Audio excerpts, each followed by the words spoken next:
ya estamos de regreso para conversar sobre una noticia que fue importante para el mundo de la cultura, especialmente del cine.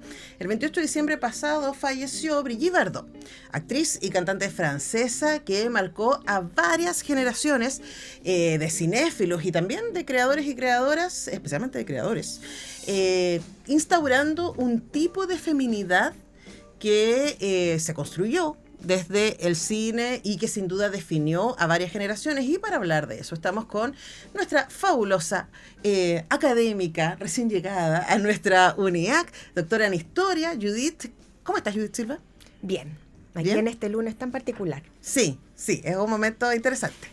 Ahora, con Judith compartimos nuestro entusiasmo por hablar sobre los imaginarios respecto a la mujer, ¿no? Y cómo esos han sido construidos desde los medios de comunicación, especialmente el cine, que es a las que tú y yo nos hemos dedicado a investigar. En ese contexto, ¿qué podemos decir de Brigitte Bardot? Bueno, Brigitte Bardot, que hizo su carrera principalmente entre el 50 y 60, son 20 años, 50 y 73 se marca el hito en que ella se retira. Uh-huh.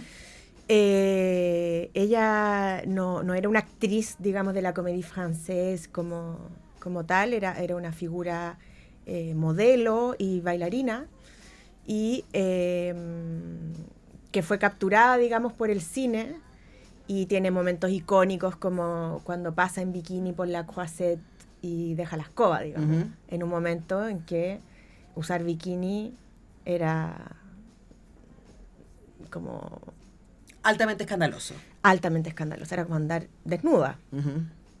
Para el catolicismo, todavía en ese momento, en Francia, había un catolicismo bastante fuerte.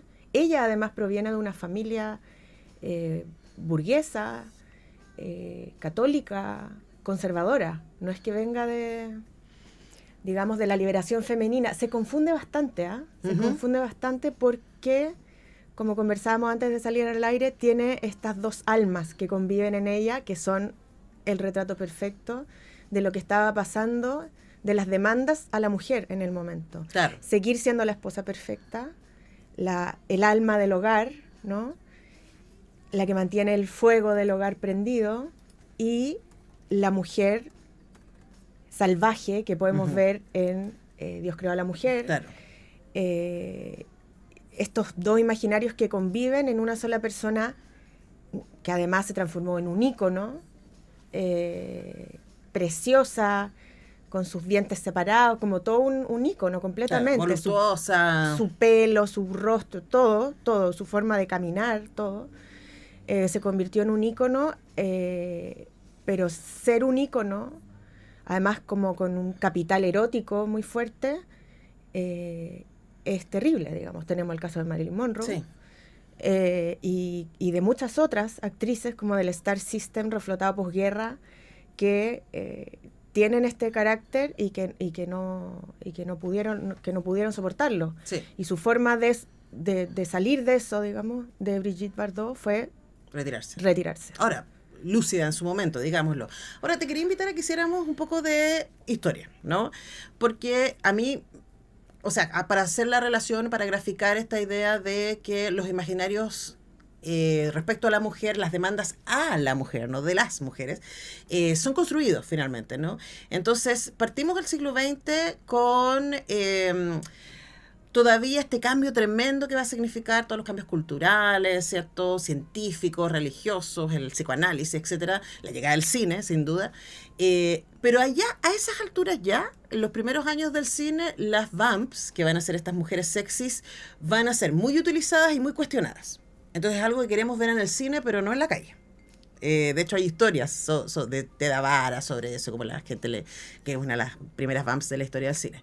Luego, en los años 20, tenemos las flappers, ¿no? Y aparecen entonces estas mujeres súper liberales, son las primeras mujeres de generación, la primera generación de mujeres que empiezan a trabajar afuera, y esto se va a mantener durante la Segunda Guerra Mundial con Rosie Riveter, mujeres que tienen que ocupar el espacio público y el espacio laboral porque los hombres están en la guerra, que etc. Es como el movimiento además sufragista entre medio, ¿no? Claro.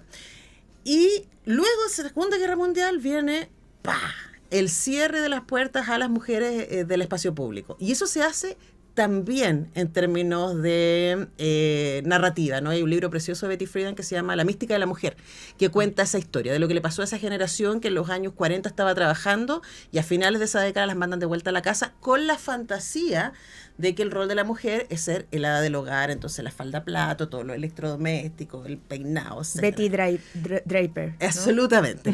Y las consecuencias de lo que habla Betty Friedan en ese libro exactamente de Betty Draper, antes que existiera la serie Mad Men, por supuesto, de cómo esas mujeres empezaron a deprimirse, empezaron a usar pastillas, etc. En ese contexto, y pensando que estamos llegando a finales de los 50, principios de los 60, ¿cómo situamos a esas imágenes altamente eróticas como Brigitte Bardot?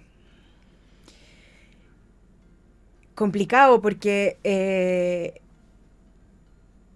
además Brigitte Bardot, estamos hablando de esto como un sistema muy norteamericano, ¿no? Que sin duda, como digamos Estados Unidos fue el reconstructor de Europa posguerra, permea la industria cinematográfica en todas partes, digamos.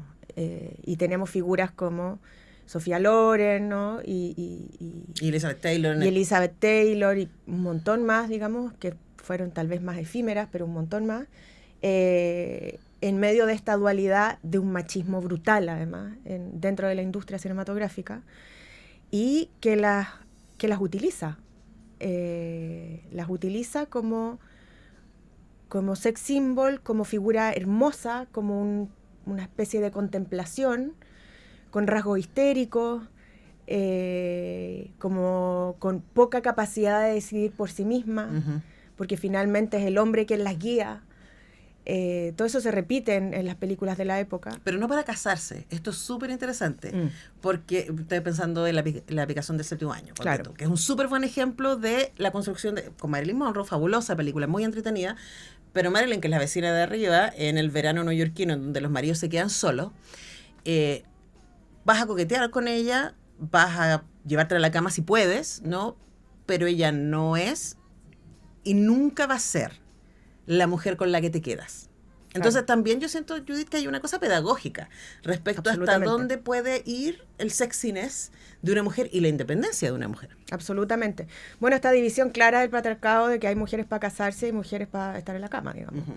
Ser señorita en la calle y trabajadora sexual en la cama, ¿no? Y bueno, volviendo a Bardot, ese imaginario ella lo encarna plenamente. Lo dice, de hecho. Estuve revisando una entrevista que contaba, está en el YouTube de l'INA, que es el Instituto Nacional del Audiovisual de Francia. Le hacía una extensa entrevista y ella decía, con mucho desdén, decía, yo no soy una sufragista, soy pas un suffragette, decía, como muy... Como no soy una feminista. No soy una feminista, yo no soy feminista, decía. Yo estoy por la libertad, mi libertad, de mi cuerpo y de mis ganas de hacer cosas, de trabajar en lo que quiera.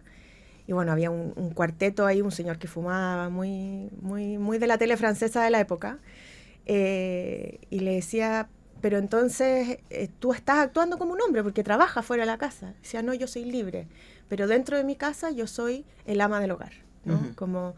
Y finalmente esa es la posición que tomó ella. Yo creo un poco, haciendo, no sé, un psicoanálisis barato, un poco de dónde venía ella, ¿no? Ese era el modelo que ella tenía que seguir. Seguramente en su familia esto fue una ruptura total, que ella saliera en bikini por la Croisette o... Y además la sanción, de nuevo, ¿no? Porque te transformaste en una superestrella, pero en la vida cotidiana, que mis hijos no se acerquen a ella, ¿no? Sí. Es como la pueden ver en la pantalla, pero esta mujer, si te la encontré en un restaurante, sal corriendo. Es peligrosa. Exacto. Es peligrosa además porque rompe con la sororidad feminista. Es peligrosa porque te puede robar el marido. Porque ella tiene un capital sexual y erótico que explota, y tú como ama de casa no lo puedes explotar solo con tu marido, ¿no? Ahora, también hay una cosa ahí que también es un relato patriarcal sobre que se construyen los imaginarios femeninos sobre lo salvaje.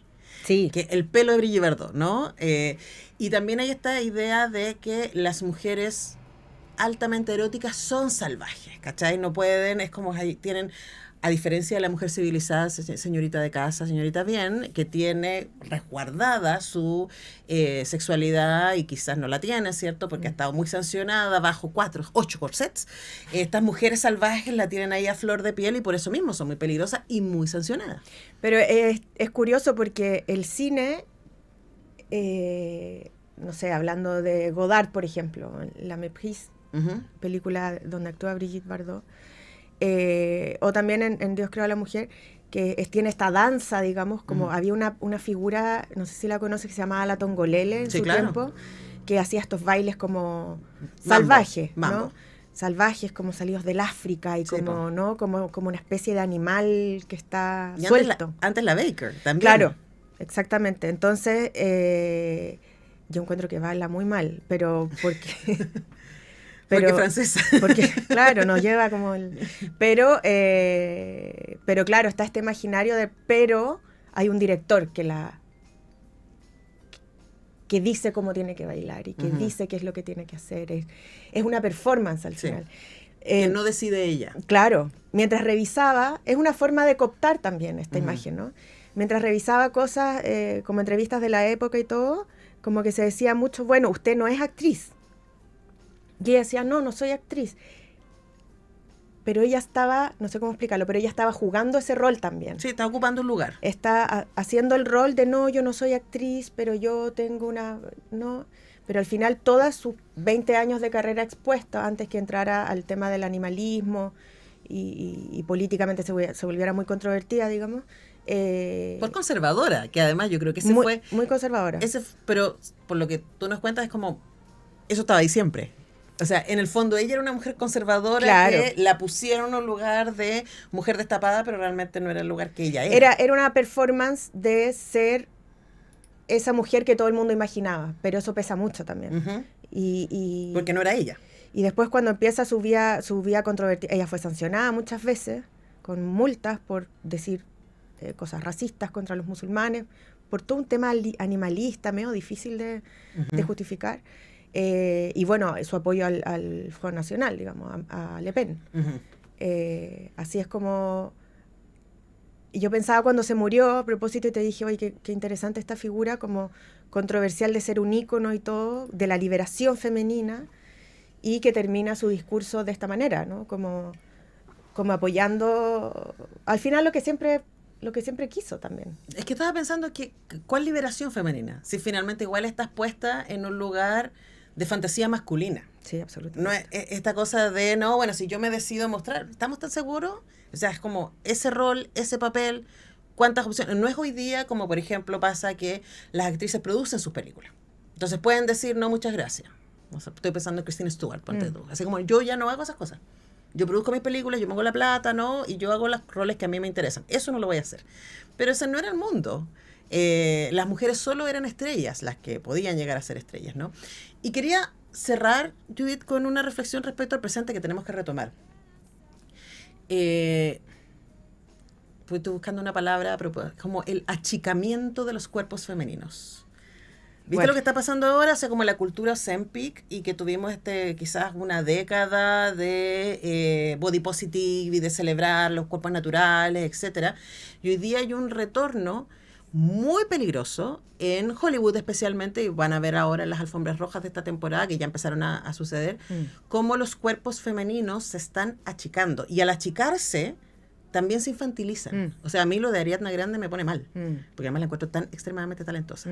Entonces, hay un gesto político ahí, y no es casual, me parece a mí, y me gustaría que lo desarrolláramos más adelante, cómo esa estética también tiene que ver con una ética respecto al espacio que no deben ocupar las mujeres.